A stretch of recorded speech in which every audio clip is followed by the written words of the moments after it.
Lyft has taken action after a 7-year-old in Raleigh, North Carolina, was hospitalized due to jumping out of a moving Lyft car because the driver was making her scared.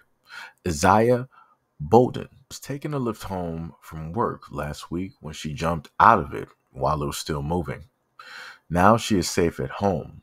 She explained that the unidentified driver made her feel scared by his actions and questions. The teen stated that she first became alarmed by the driver when he allegedly made the comments about her appearance. Quote, "How many boys have you flirted with?"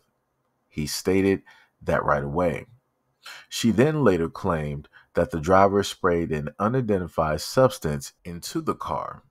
And after she was having a reaction that was described as dizzy and warmed, the teen managed to jump out of the moving car. Quote, "Safety is fundamental to Lyft and behavior described is deeply concerning.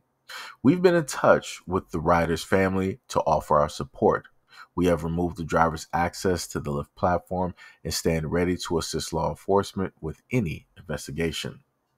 The young girl stated that she doesn't think she'll ever take an Uber or a Lyft again.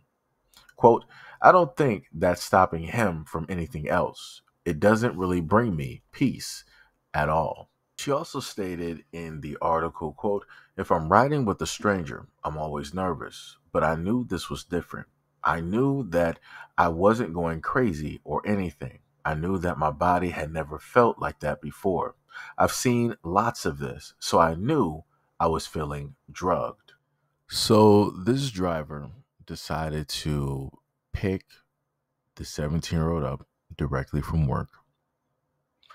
His car smelled for some odd reason. And he proceeded to, once notified of that, which you already knew, he proceeded to spray a unidentified substance. And once he sprayed that substance and she noticed that she was feeling a little bit weird, he then decided to also roll up the windows, which means that he knew specifically what it was that he was doing. She luckily had the thought to be like, you know what, I've seen this before. I've seen this online. I've seen reenactments. I've read stories and whatnot or whatever. So let me just get out the car. I would rather risk my life in traffic. I would rather risk my life on the road than to potentially be in this car and to fall asleep or unconscious and not know anything, or to never potentially wake up ever again. And that's what she did. She risked her life.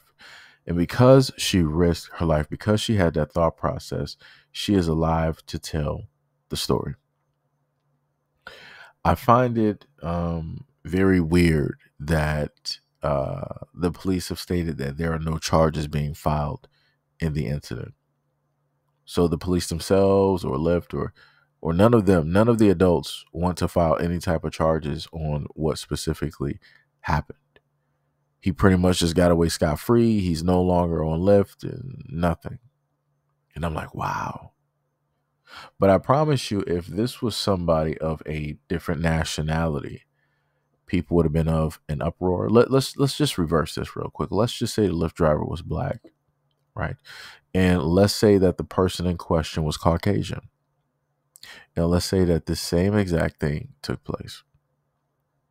This would be played on every single news station. Fox would talk about this. More than likely, presidential candidates would talk about this, or it would be brought up in a debate about the safety of America and women and how it is to, have harsher sentences for criminals and all this other type of stuff, right? That's what they would do. Those are the games that would be played. But because this young girl who was black, 17, was at work and she wanted a lift home, nobody's going to bring this up. Nobody's going to talk about it because they can't identify or see themselves as this young girl. And the main thing that I've told people before is that things like this should not happen to anybody out here. When a service is provided, that service should just be provided. There should be nothing else directly with that. Nothing else should be happening. There really should not be a second thought. You're going to go from point A to point B, and that's pretty much it. But for over the years that I've been covering Lyft and Uber and all these other places, I've been seeing more and more incidences like this, if not others, that have transpired, either by way of the driver or by way of the customer. And this is very dangerous. I feel as though automatically the driver needs to be prosecuted, because it's very suspicious that you would spray an unknown substance and then you would proceed to roll up the windows. That doesn't make any sense. If your car smells, then you would actually want to roll down the windows for the customers so that they would get fresh air, so that they don't have to keep smelling whatever scent or whatever smell that is. But that's not what he wanted to do. Again, he did what it is that he specifically wanted to do. And then going back to the fact that she said she started to feel warm and dizzy, I have never in my life been through anything like that. So I'm literally right now trying to imagine what that would be like if somebody just sprays something in the air and it just automatically made my body feel warm and I just started getting disorientated. I still can't even fathom, what that's even like, right? And like I said before, much love and appreciation to Miss Bowden for having the sense, the smarts, the wherewithal to get herself out of a situation that could have been vastly different. Again, we could be talking about a very different story right now. We could be potentially talking about a missing person, right? It could end up inevitably one of the other stories that we've had before where, black girls or black women have taken a lift, or they've gotten into a car to never be seen ever again. And the family have been searching for them for about a week or two or a month or half a year to a year, and so on and so on and so on. This is why it is imperative for to have a community, because again, she is somebody's daughter. She is somebody's niece. She is somebody's granddaughter, right? She's somebody's sister. And very easily, she could not be here if she did not take the chance on just getting out of that car as soon as possible.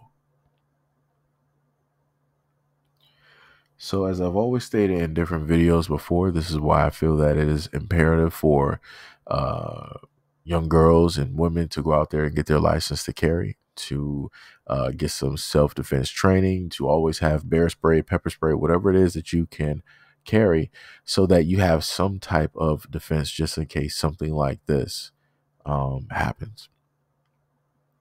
Like I said, sorry that an event like this took place. I'm sorry that this is going to drastically change your viewpoint of, the world. But I'm very happy that you are alive and well.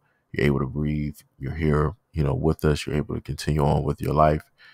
And I'm happy, your family gets to see you. But anyways, let me know what you guys think about this video and everything that I stated in the comment description below.